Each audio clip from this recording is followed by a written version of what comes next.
menyikapi akan wabah virus corona yang pada saat ini sudah luar biasa penularannya, saya selaku Gembala Sidang ingin menyampaikan suara penggembalaan saya untuk jemaat sekalian.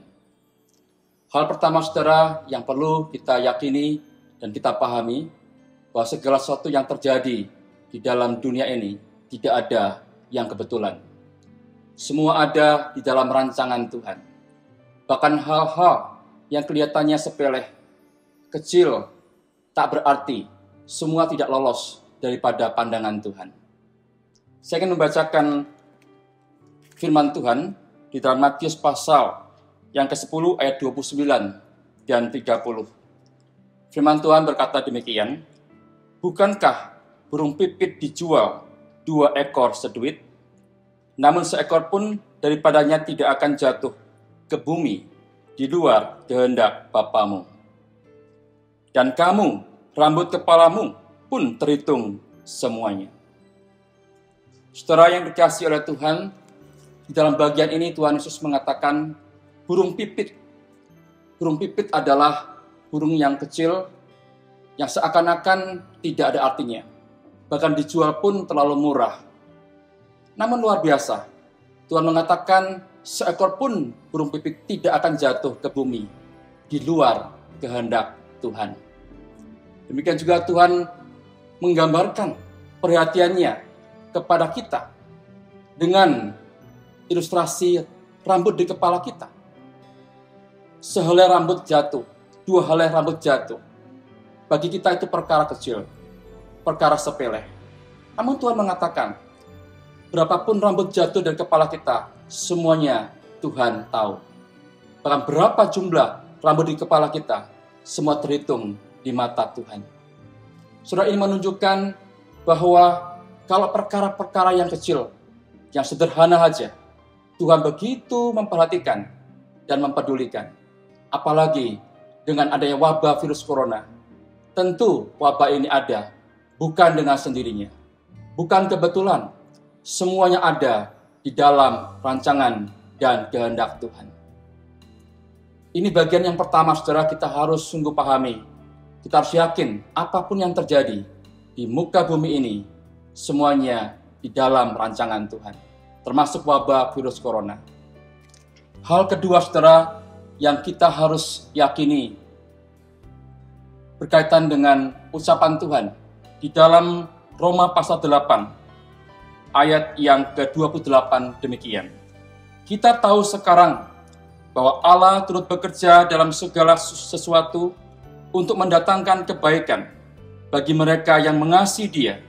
Itu bagi mereka yang terpanggil sesuai dengan rencana Allah.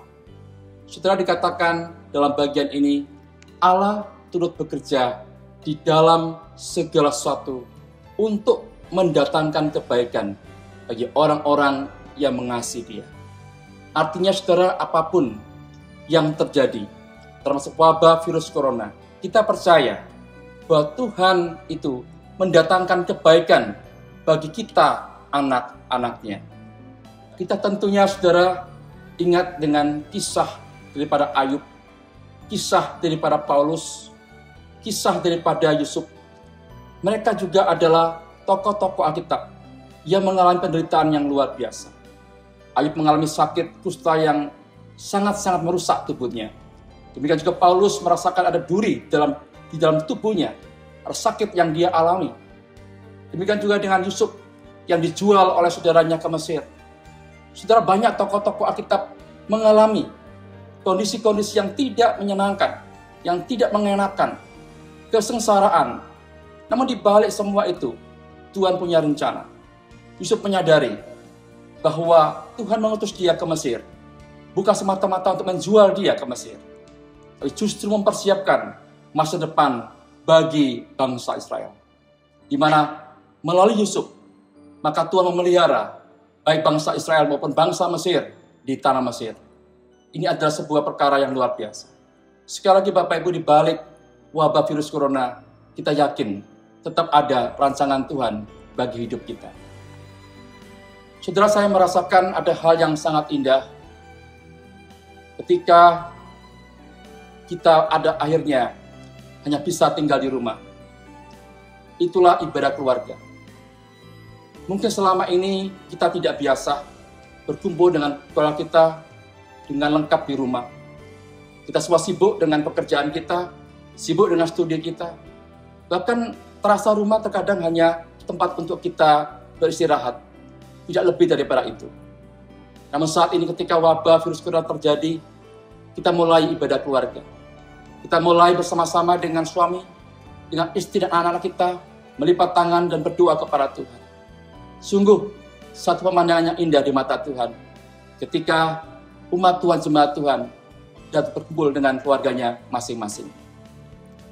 Saudara yang dikasihi Tuhan, melalui wabah virus corona ini, sesungguhnya Tuhan hendak merendahkan hati kita.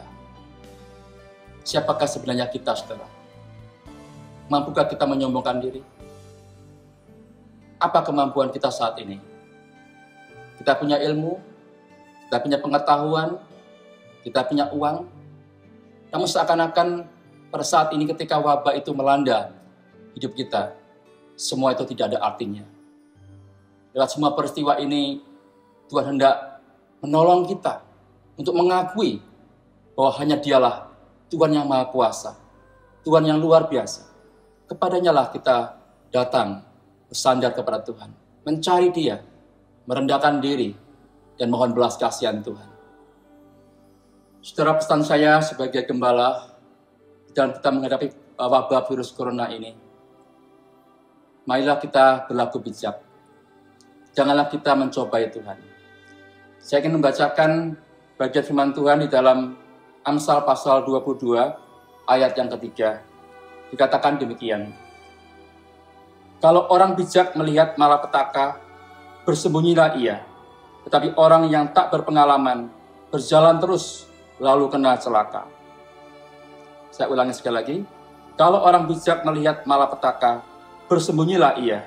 Tetapi orang yang tak berpengalaman, berjalan terus, lalu kena celaka. Saudara, apa yang dimaksudkan dengan bagian firman Tuhan ini? Dikatakan orang bijak. Orang bijak ketika melihat bencana, ketika melihat malapetaka, dia bersembunyi. Apakah dia takut? Apakah dia tidak beriman? Bukan masalah itu. Tetapi memang karena dia adalah orang bijak. Saudara, Tuhan tidak menghendaki kita mencobai Dia. Mencobai Tuhan artinya tahu bahwa itu berbahaya. Tahu bahwa berkumpul itu berbahaya. Tahu bahwa kita beribadah bersama itu berbahaya. Tetapi dengan sengaja tetap kita melakukannya. Dengan dalih, karena kita anak Tuhan, pasti dilindungi Tuhan. Kalau kita beriman kepada Tuhan, pasti Tuhan selamatkan kita. Saudara, iman itu iman yang tidak benar. Kita teringat apa yang terjadi dengan gereja di Korea Selatan. Bagaimana penularan virus corona di sana. Hampir 4.000 jemaat positif mereka mengalami virus corona ini. Salah siapa ini, saudara? Ini oleh karena kita mencobai Tuhan. Sudah tahu bahwa ada wabah, tetap saja berkumpul. Akibatnya fatal. Dan justru gereja Tuhan memberikan kontribusi yang buruk sekali dengan banyaknya pasien corona. Tentu saya tidak ingin hal ini terjadi pada jemaat kita. Saya menginginkan supaya kita semuanya benar-benar menjaga diri dengan baik. Tenang di rumah, berkumpul dengan keluarga, banyak kita berdoa, bersekutu, dan dekat dengan Tuhan. Pastilah Tuhan memberkati kita. Demikian saudara, suara gembala saya yang saya sampaikan pada kesempatan ini. Tuhan memberkati kita sekalian.